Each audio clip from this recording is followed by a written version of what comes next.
Buod ng Ibong Adarna, ika-11 kabanata, panaghoy ni Don Juan, mula sa ika-276 na saknong hanggang ika-318.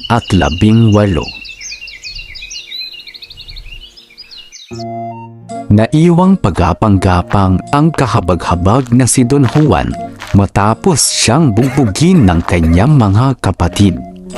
Namamaga ang kanyang buong katawan, may pilay ang kanyang mga tadyang at halos mamatay na siya sa gutom at uhaw.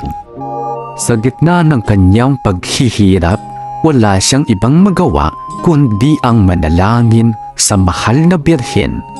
Hiling niya na humaba pa ang kanyang buhay at gumaling ang kanyang amang may sakit. Mahal na Birhen, bakit po humantong sa ganito ang aking kapalaran?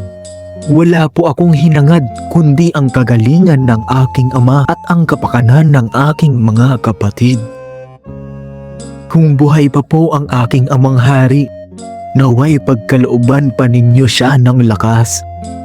At kung mamarapatin ninyo, tulungan po ninyo akong makabalik sa Berbanya. Hindi pa rin makapaniwala si Don Juan na nagawa siyang pagtaksilan ng kanyang 2 kapatid.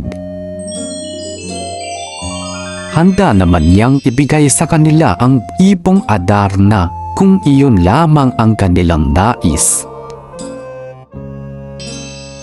Habang nakaratay at naghihirap, sinariwa niya ang kaharian ng Berbanya at ang kanyang inang reyna dahil sa matinding pananabik. Maikling pagsusulit. Subukan natin kung naunawaan ninyo ang kabanata. Sagutin lamang ang mga sumusunod na tanong at tingnan kung tama ang inyong mga sagot mamaya. Unang tanong: sino ang mga nagtaksil kay Don Juan? A. Don Fernando at Doña Valeriana. B. Don Pedro at Don Diego. C. Ang ermitanyo at ang Ibong Adarna. Ikalawang tanong: ano ang ginawa ni Don Juan sa gitna ng kanyang paghihirap? A. Naghiganti sa kanyang mga kapatid. B. Nagtago sa kagubatan. C. Nanalangin sa mahal na Birhen. Talasalitaan. Sa kabanatang ito, may ilang mahahalagang salita na dapat nating malaman. Panaghoy, matinding pagdadalamhati o paghihinagpis. Kahabag-habag, labis na kaawa-awa.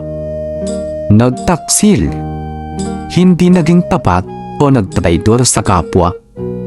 Sinariwa, muling inalala o binalikan sa isip.